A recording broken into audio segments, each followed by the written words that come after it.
Lucky Boys Podcast. Welcome to Lucky Boys Podcast. I'm Will. And I'm Norm, and we have two very special guests today, Shirley Ng and Judy Lei, organizers of the voter registration here in Chinatown. Welcome to the show, guys. Welcome. Thank you for having us. How you guys doing? Okay. It's political debate season. You know, it's so crazy right now with what's happening with the presidential election. Oh my god. Even local elections are pretty crazy. That was such... How do I put A this? shit show. That's what Dana Bash on CNN said. She said this was a shit show. It was unreal. I watched it. It was just crazy. I felt like I was on a basketball court and I was watching people argue over a foul for an hour and a half. I tuned out after a while. Like after 30 minutes, I just tuned out. I was shouting at the I television. couldn't. Yeah, me I was too. Like, I'm so angry. I couldn't take my eyes off the screen. Half the You time I was like, happening. You couldn't believe it was actually happening. There's a 2-year-old on national TV right now. It is unreal. It is unreal. I wish they cut off his mic after 2 minutes next time. That is... No, they said the rules were that the moderator should have enforced it. He tried. Right. To Chris Wallace? Yeah, Chris Wallace. Yeah, he tried. I don't know, but you know what? What was interesting about that, I don't think the interruptions from Trump helped according to the latest polls. I believe he's down. I think what Biden was up over 14 points or something. Yeah, 14 points since the debate. Well, that's because he lacks self-control, right? If you're the leader, you're the president, you could be angry, upset, whatever. You have to have self-control so you could think thoroughly, so you can speak with integrity. That was not the case. We didn't see any of that during the presidential debate. Right, and I actually saw a couple of moments where Biden lost it a little bit, and he corrected himself right away. He apologized. I mean, he called him a clown. That's the one that stood out to me. I was like, holy shit, did he just call him a clown? And I was very out of After a while, you're like, yeah, yes. I don't, just very out of character for a presidential debate, for them to take it to that level of conversation. Right. I honestly didn't learn anything from their platforms. Like I don't know what Trump is for. I don't know what Biden was for. The whole thing was a total distraction. It was like it was like a parent unable to control the kids. Right, two kids arguing back and forth. Yeah, exactly. Well, I mean, Biden was kind of like standing there because he wanted to look like I'm the calm one. I'm not. Right. I'm not the one that's looking ridiculous like that guy. I think that actually worked for him, but. If you don't know, after 4 years of Trump, if you don't know what he stands for, then you haven't been paying attention. You're living under a rock. Well, yeah, I was expecting for him to do something like that, but then it was like, man, I just can't listen to this anymore. After 30 minutes, I couldn't listen to it. Like I mean, my girlfriend was watching it, and I'm like, I have to walk out the room. So your girlfriend has a higher tolerance than you. Yes. Women are always stronger. Women are always stronger. I mean, I have to agree with that. I agree with that too. Second that. Yeah, I think it's just crazy times we're living in right now, and then now he's out of nowhere. All of a sudden, and there's a little debate going back and forth that if it's even true that the president has coronavirus, right? What a wild ride! Because you never know what he's saying is real or not. And I understand why people are thinking this is his hoax. You know what I'm saying? Wow. Right. But doesn't that hurt him though? That he was all this time he's been calling it a hoax. The virus, the coronavirus, a hoax. The China virus is how he says it. That's what he says. But having him admit to the world that he has it, doesn't that hurt him? I feel it does. I don't think it hurts his supporters. His supporters are pretty diehard. Oh yeah, I live in an area in Bensonhurst / Gravesend. He has a lot of supporters. It's crazy. Like legit people have him by their window. The Messiah. Like Jesus Christ superstar. Board of him. Trump flags flying everywhere. Walking down the block, there's at least 6 flags. Yeah, it's insane. Wow. Yeah, I like to, how would they feel? We came out on a motorcade with, Biden Harris and all these flags. It says, vote for the other candidate. I believe our flags would be ripped down overnight. But we're not. See, that's the thing. Like, I find that they're kind of very confrontational, right? The people on the right? The MAGA supporters. They seem to be that way. Well, I also feel, I think it's on both sides, right? I know Trump supporters, And if they're not around other Trump supporters, they are terrified of even speaking about him in public, so that if someone overhears them, they're afraid of being attacked. I have a colleague that I work with, and he was giving a lot of talking points on why he's pro-Trump, which, to his credit, and he's a very intelligent person, it made some sense. And when a couple of people walked by him and overheard him and looked at him, he goes, "Oh my gosh, well, hey, you got my back if something goes out." I'm like, what are you talking about? He goes, "Hey, those people just heard me say that I support Trump, and look at the look, they're following us." And he was terrified. Wow. He was terrified. And I was like, no, I think we're all right. I mean, they're giving you dirty looks, but I think we're all right. I mean, he's not from around here, so he was very nervous. A lot is counting on this election. There's talks about how, because of the virus, how voting will get out there. And especially during the debate, Trump was talking about it's a scam. They're going to scam. So I haven't really been out in Chinatown. Shirley's been the one leading the efforts here. I've only been out here once. I get sick really, really easily. So I try to not put myself out there like that. But in terms of what we saw during the primary elections this time around, with COVID, it was just, again, a shit show. Mm-hmm. Not only for limited English proficient speakers, it's for everyone who's facing this for the very first time. A lot of people who serve as poll workers in years past, they are normally folks who have already retired. Like folks probably 65 years old. I worked as a Chinese translator before for the Board of Elections during election day.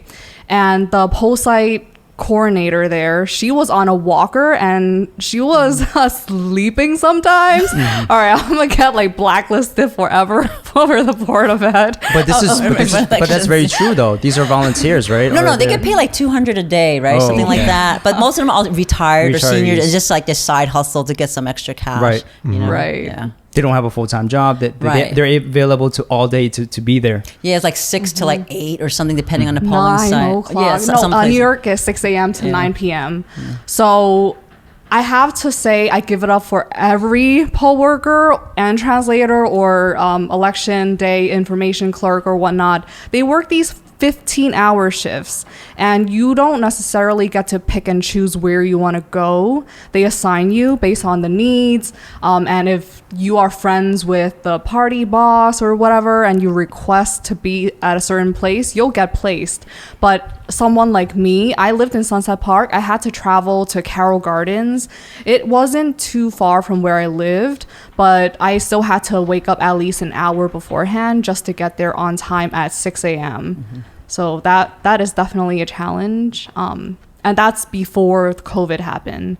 And some of the problems for limited English proficient speakers during COVID, or actually even before COVID happened, is like Chinese Americans, Chinese Americans. We have names in 3 parts. Right. And sometimes when we fill it out, our last names become our first names and our middle name become our last names. Now, how does that impact the vote? Does the vote actually not count if they can't accurately submit their information? Well, like so just yesterday I did voter registration, which was the last day for all deaf, because the voter registration deadline for New York is on the 9th. So I had a woman come up to me and she said, "Oh, I got my voter registration card. I registered with you guys, the all deaf table." She goes, "But they misspelled the middle name. So instead of one letter was another letter, letter meaning of the alphabet." She goes, "Oh, I'm not going to be able to vote." So what I did was, you can still vote. They just have your name wrong, but it's that voter card is still going to match in the poll book, right? Because that's how they did it. So he said, you can still vote. It's just that it's wrong. We can fix it for you. But like Judy said, they get the names mixed up, or they can't read the handwriting. So they're concerned if they can vote now. So I said, I'm pretty sure you can still vote, but we'll put the name change in for you. So she got her name changed yesterday. Well, we put in a form for her, but we felt that maybe if we put it in too soon, it might cause confusion with the not getting in time for the poll book. So we can put it in maybe after. So for me, I actually think the opposite because okay. the deadline is on the 9th. So if you do have a name change, I would suggest submitting it ASAP because a lot of limited English proficient voters, they don't know how to communicate with the information clerk at the poll site. So what they do is that they take out their ID. That's the first thing they do. They get scared. You don't need ID. So they would just give the ID to the poll worker there, and if the ID's name and the name on the poll book doesn't match, they're gonna be like, oh, you're trying to be someone else. Right. So that would be hard. So I really advise to change the name. And that also happened to my mom. Oh, Yeah. Instead of Yim, I'm gonna say her name. But yeah, I gotta say that's very, very truth. That's truthful because I did early voting in the primary election, and what happened was first I went to the wrong polling location, and they told me, okay, well first I didn't know, and they told me like, oh, my name's not registered here. Okay, all right, so where am I registered? Oh, this location. I'm like, okay. So I'm young, okay. I had a free day, so I was able to. It was cross town, so I trekked cross town to my polling location. I went there, and they said like, we don't have your name here. I'm like, what? I went to the other poll location, and they told me to come here. And if I wasn't proficient in speaking with them in English, they would turn me away. Right. Or you just give up and say, oh, whatever. Throw your hands up and walk away. Yeah. Right. And she basically said like, okay, we don't have your name here. And I'm saying like, I'm registered here. They told me to come from the other polling location. And so I guess there's one registered person who works that kind of shows everyone the ropes. Oh, that's the poll site coordinator. The coordinator. And he came by and he said like, oh no, it's okay. Yeah, we can fix this without you having your name here. So he helped me. But if he's like overseeing like 10, 20 people and he's like over here distracted with another person who has issues too with voting, he's not going to be able to tend to all these people who have issues, and they're not going to wait, right? Right. I could wait because I had the free day, but some people can't. Oh, I have a question for you. So he helped you. Did he give you the actual ballot, or was it in a white envelope? A white envelope. Yep, affidavit ballots. Right. That's what happens when they cannot find your name on the poll book, or if someone strongly advocates like, oh, I'm registered and you can't find me, they're like, oh yeah, we'll give you a ballot. For that, I would say it's riskier because they don't open the envelopes until maybe after election day. Oh, so that won't be counted, or would that be counted? It will be, except it won't be counted on the day of. And one thing that happened during National Voter Registration Day in Chinatown is that a guy, he filled out an affidavit ballot and he just put the letter D to stand for Democrat in section A of the affidavit, and he checkmarked his Democratic Party on the envelope, but they disqualified his ballot because they didn't understand what D means.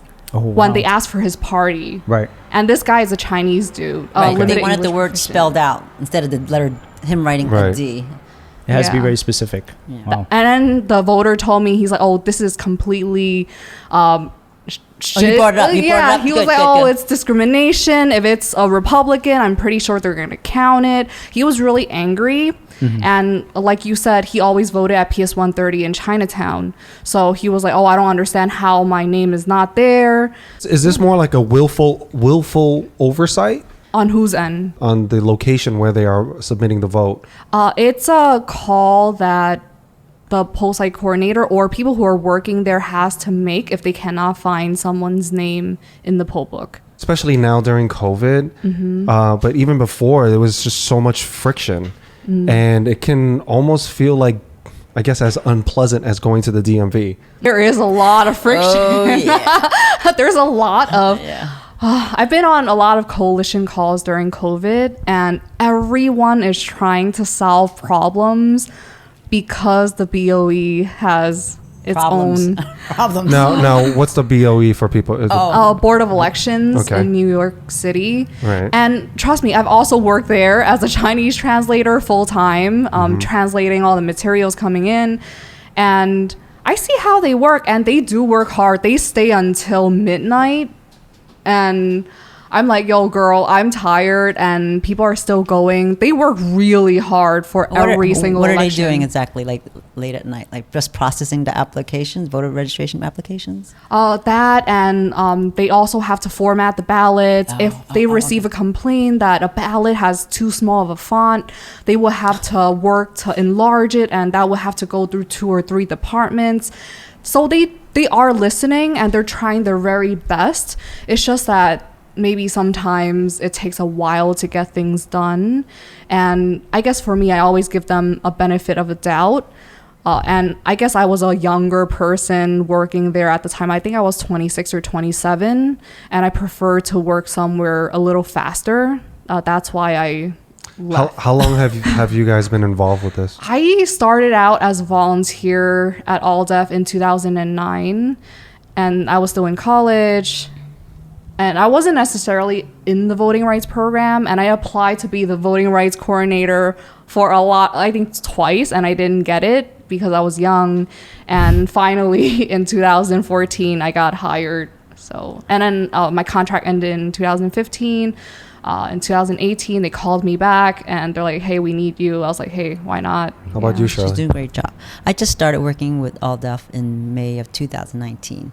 Okay. So I was not involved with the voting thing. I'm the actual events and database coordinator, administrator. I can't even remember my title. But I work in the development, more of the fundraising, maintaining the donor database. Mm-hmm. But due to COVID, we all started working from home. Everybody was working from home. Right. But I started venturing out to Chinatown. I said, there's no way I can stay away from China for so long.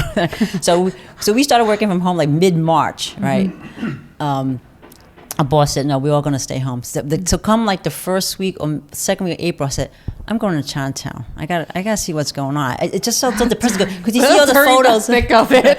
I wasn't ready to think of it. I had my mask. It was still cold back then, but it was just so upsetting. See all the steel gates in the store. Yeah. Everything, and everybody was describing it as a ghost town. Ghost town, yeah. Right. Absolutely. And then, and just before I decided I wanted to do voter registration, I started asking my contacts at World Journal, can you donate some newspapers? I want to pass them out free to the elderly or whoever needs one.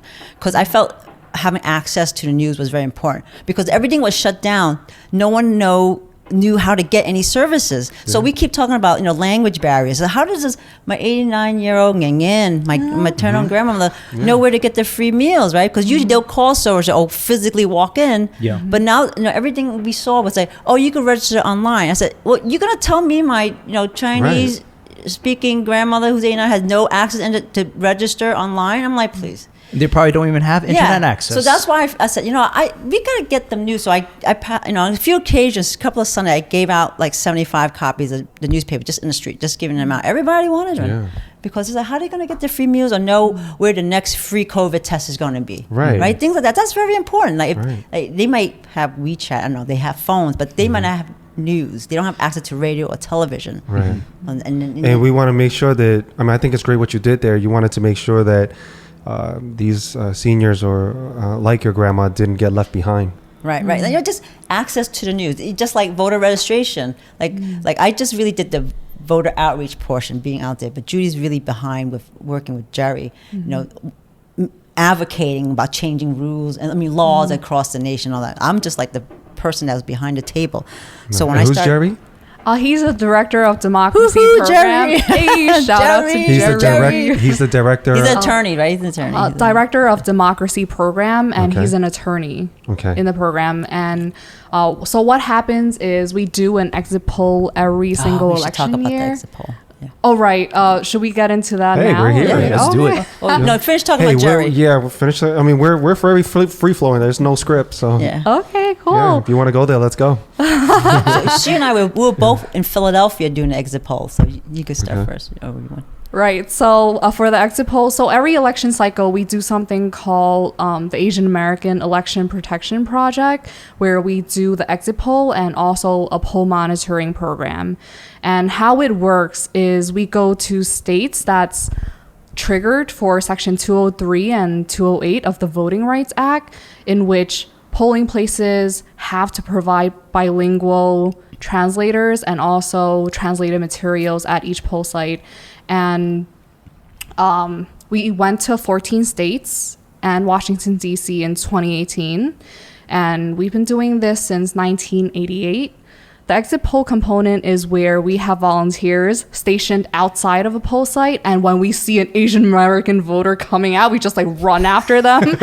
Bum rush them. Yeah, it's all volunteer, right? We want to hear from you. Yeah, exactly. That's exactly what it is, right? Yeah. So all that. And Judy created that exit poll. I guess for Jerry, did you create the exit poll? Oh no, I wasn't even born in 1988. No. I know. I was gonna say when she said 88. No, I meant the last year's exit poll, the questionnaire. Yeah. So she and I were both at 2 separate polling locations in Philadelphia.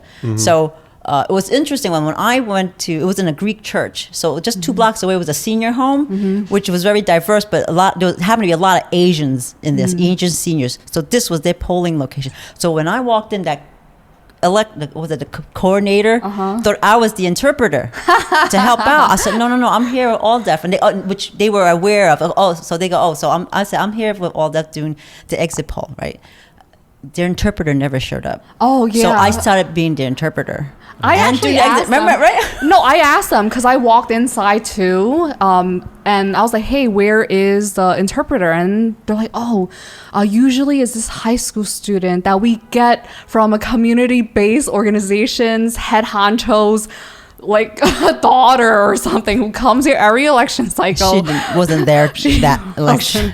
She was like, "Oh, she's at school right now, so she cannot translate."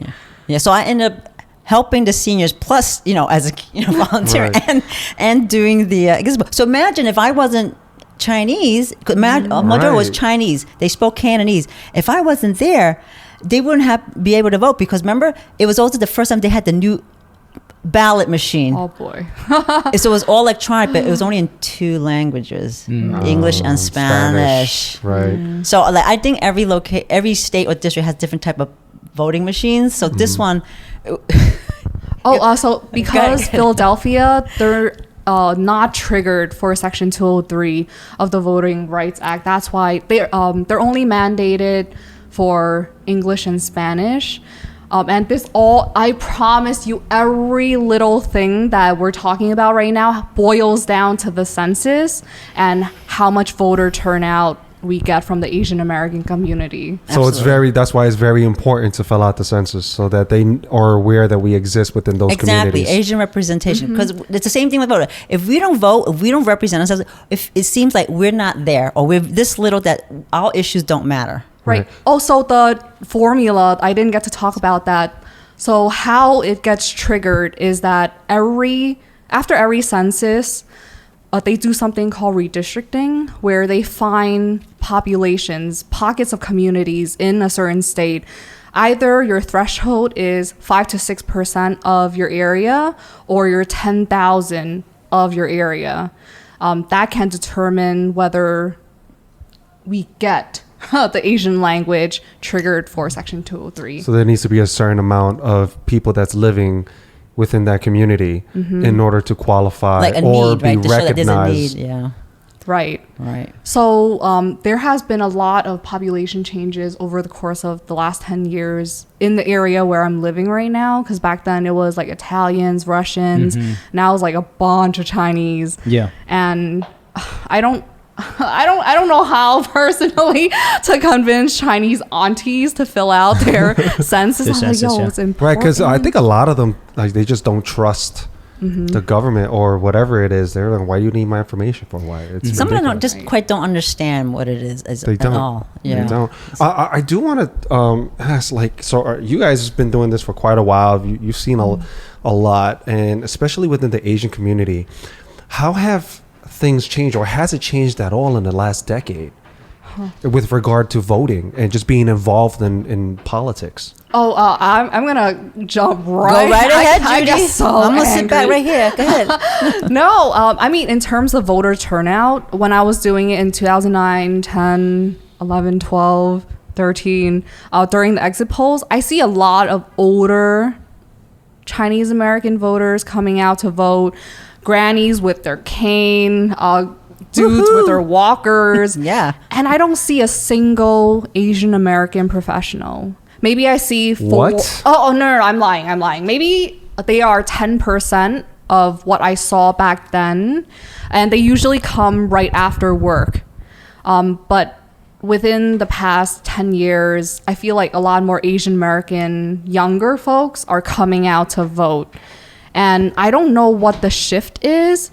Maybe it's because they're not necessarily liking where the political climate is going after 2016, that they feel like, oh, maybe it is their duties to come out and vote. But back then, I was just so disappointed to see all these old people coming out and not a single, okay, I shouldn't say that. That's like generalization. The majority you saw more as the seniors, right? Right. But I guess the voter turnout for people within our age demographic sitting here is just very weak, right? And are you still seeing that now with the ratio being so the variance between the two is just so off, where you're still seeing mostly seniors, which I'm actually surprised to hear that, where they're completely outnumbering the youth? So in Philadelphia, because we were there in 2019, I would say it's more 60-40 now. 60-40 which way? 60 senior, 40 younger folks. And younger folks, I mean people 50 to, from like 20s to 50 are the younger people I'm talking about. So you are seeing the gap starting to close. Right. And I think a lot of seniors are more compelled to come out and vote because their health care depends on it. And they don't necessarily have the privilege of working and having their employers provide the health care for them.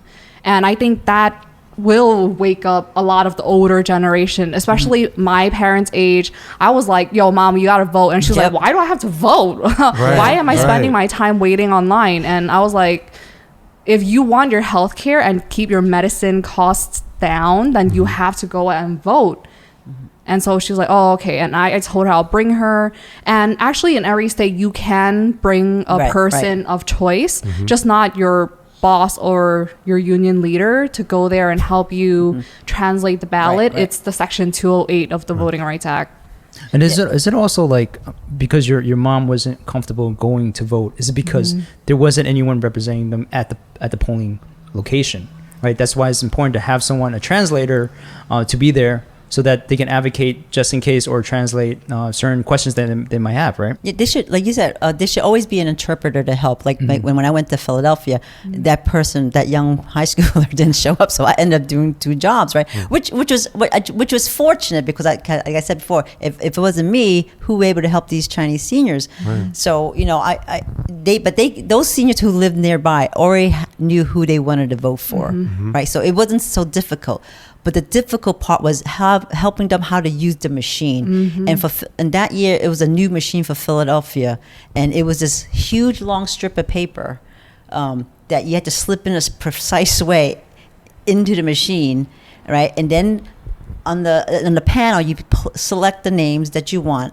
And then it would also show up on another screen, and it was this tiny. Do you remember that? I was outside the poll site, so I didn't see it. But I was actually the one with them in the machine because I had to. They asked me, well, if I could help them. I said, sure. But I can't imagine all these seniors trying to read like the New York Times, like this on the screen. How do you see that? So I said, so I cannot tell them. I can say, is this the one you selected? Right. And they'll look back at the mailer if that's the candidate one. And I read the name back from it. I go, yeah. You go, Hyla. Okay. Just to make sure that I selected the right one for them. This is it, right? Okay. Then you press, enter, whatever. Then they'll put the vote through. But I can't imagine if there wasn't anybody there, like they would just like walk out or walk away. But I just said, yeah, I'm the interpreter today. Now, how would they even know which candidate to vote for if there's a language barrier?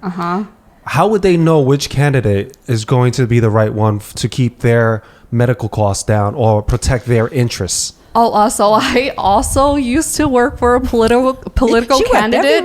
I know I'm a job whore. No.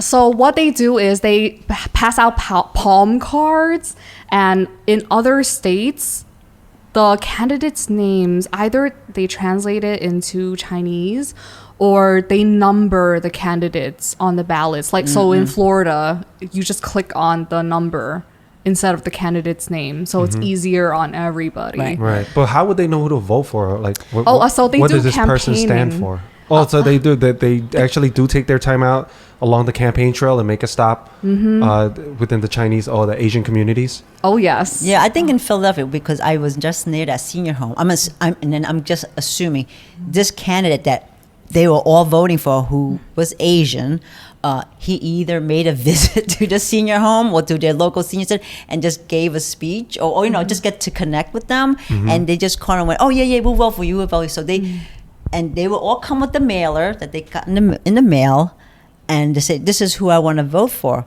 So and he might have been the only candidate, and so they just went along with it because maybe. And there was one older gentleman came and says, I want to vote for the Asian guy. So they're just only voting by race. I'm like, okay. And I'm not going to dispute. I'm just really here to help you get your vote through. Right. So like a lot of them needs to be educated, right? We don't know. That's what I was wondering. The whole time you guys are going, I'm going, wait a minute. If there's a language barrier. There is. And they're concerned about keeping costs low to protect their finances and their interests. And of course, that's why we all vote. We want a better system for each one of our families. And I'm going, well, if you don't understand what this guy is talking about, how do you select the right one for you? I did ask someone who's knows Chinatown well in the newspapers. I asked, because I know the American news, the English media, they usually put out just before the election every candidate, what they stand for, the platform. And I asked, does any of the Chinese newspapers do that? They go, I don't think so. Why not? I don't know, and I can't say that's true or not because I can't read I don't read the Chinese newspaper. But if you're listening, if you don't do that, it would be great if you do. But every newspaper seems to swing a certain way. So would there even be some bias depending on what you read?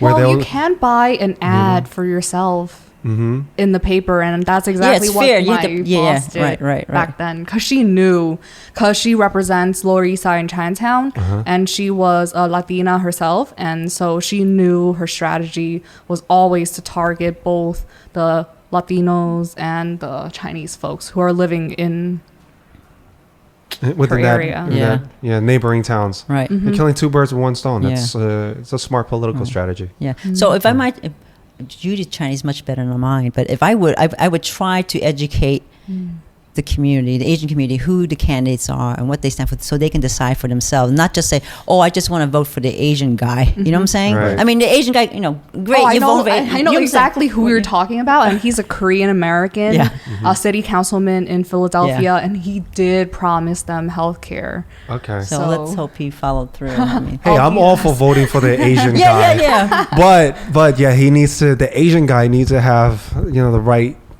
interests in place. But I'm all for that. Yeah. I'm like Andrew Yang. I thought he had some really smart things and great ideas. But not just great ideas, but not just for the Asian community. For everyone. Right. So it wasn't because he was Asian, but it was a bonus for us. We're like, oh yeah, okay, cool. He's Asian, but he's talking a lot of things that make sense. Now, why do you think that voter turnout for that demographic, that 20 to 50-year-old Asian Americans, is becoming more prevalent?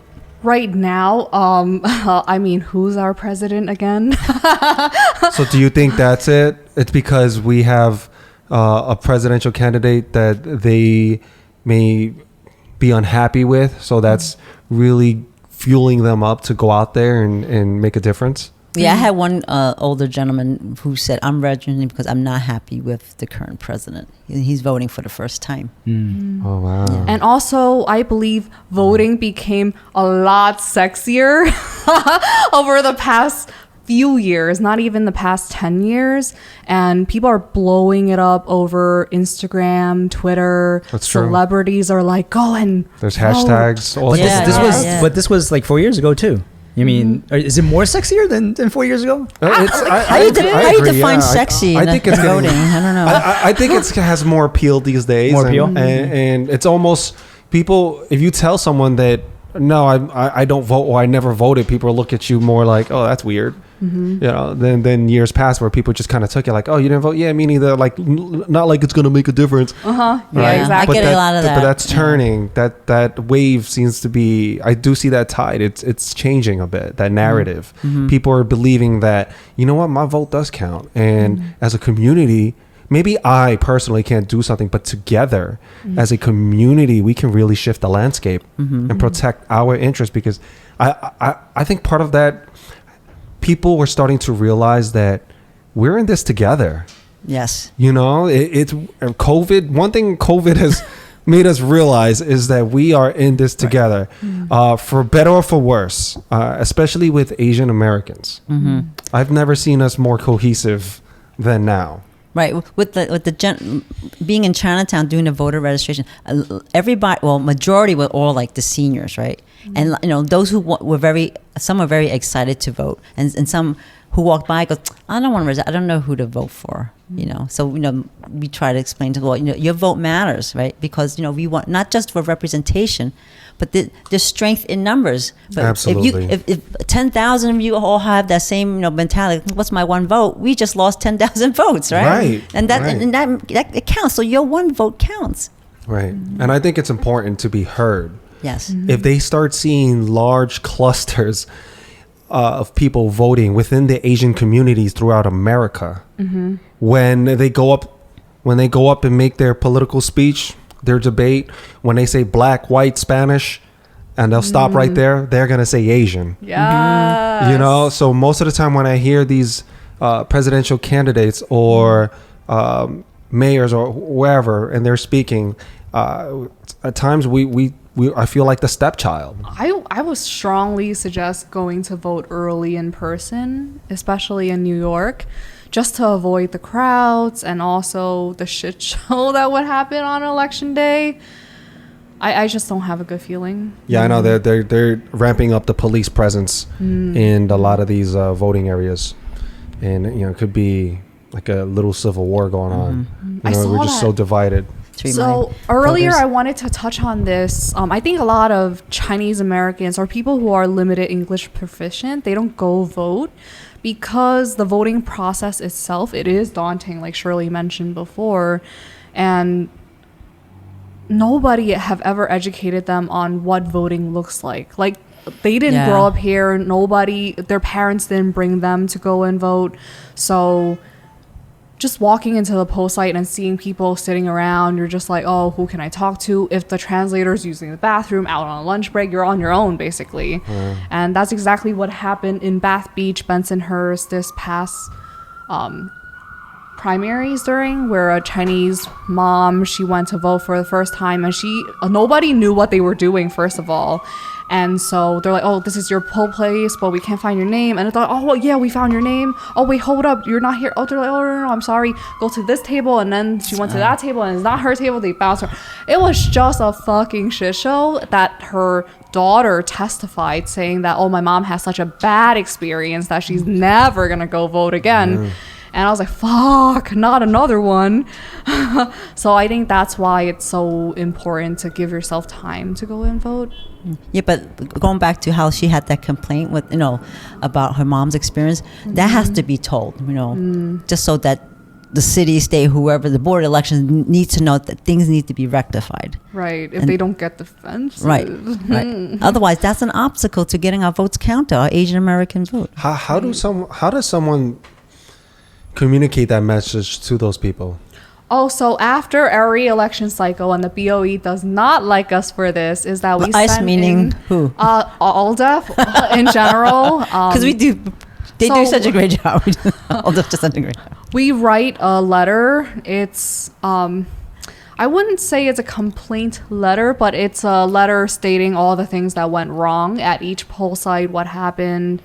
And it's a letter that's like a few pages long, and they do a hearing where they invite people who do this kind of work, who are community groups, to come into this meeting, and we can testify at that meeting what went wrong. And so when we did that in 2018 after our midterm election, I can't believe how much pushback we got. They're like, oh yeah, we heard about that on election day already. We don't need to hear it again. We already responded to the request, blah, blah, blah, blah. And we're like, we're stating this so that you can improve for the next election, so that the poll site coordinator you hired that was yelling at a Chinese voter, they will not do that again, or X person will get fired from that position. or that person need better training. That's all we're trying to do. We're trying to educate you so that you can go and educate your folks and be prepared. Yeah. And can individuals go in and put their I guess their issues to the board of elections?